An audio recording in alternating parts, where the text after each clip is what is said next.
ద్రోణుని వలన అవమానింపబడినటువంటి ద్రుపదుడు ఆ అవమానాన్ని తట్టుకోలేక క్షత్రియుడు కనుక బ్రాహ్మణుడి వల్ల అవమానం, అందుచేత ఈ ద్రోణుణ్ణి చంపేటటువంటి పుత్రుడు కావాలని కోరుకున్నాడు.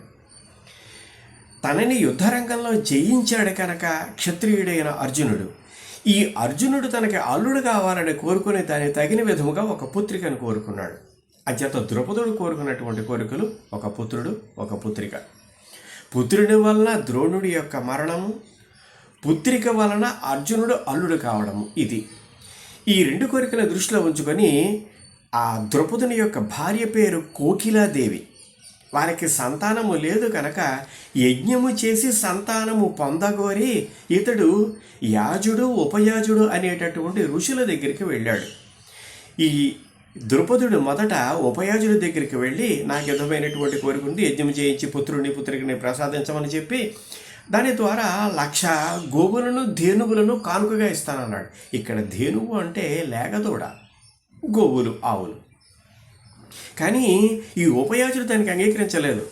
ఫలాపేక్షను ఆశించి నేను విధమైనటువంటి యజ్ఞములు చేయను, ఇలా చేసేటువంటి వాడు మరొకడు నా సోదరుడు అన్నాడు, అతడి చేత చేయించమని చెప్పి యాజుడి దగ్గరికి పంపించాడు. ఈ యాజుడు అంగీకరించాడు యజ్ఞము చేయడానికి.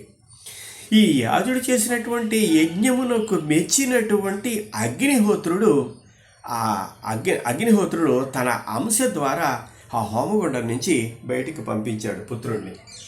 హోమగుండం నుంచి అగ్నిహోత్రుని వలన అగ్నిజ్వాల భయంకరమైన శరీరము, ఖడ్గము, ధనుస్సు, అలంకారములుగా రథారూఢుడై పుత్రుడు బయటకు వచ్చాడు.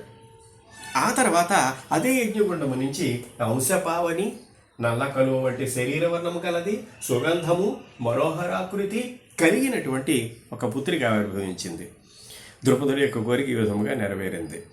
ఈ దృష్టద్యుమ్నుడని తర్వాత కృష్ణ అని ఈ రెండు పేర్లు కూడా ఆకాశవాణి పెట్టినటువంటిదే. యజ్ఞగుండము నుంచి ఆవిర్భవించినటువంటిది కనుక ఈ ద్రౌపది, అలాగే నల్లనేటువంటి శరీరము కలది కనుక కృష్ణ అయ్యింది. భారత యుద్ధంలో ఈ దృష్టద్యుమ్నుడే ద్రోణుణ్ణి సంహరించాడు. కృష్ణ పేరు కలిగినటువంటి ద్రౌపది అర్జునుణ్ణి స్వయంవరంలో వరించింది. ద్రౌపది రెండు కోరికలు ఈ విధంగా నెరవేరాయి.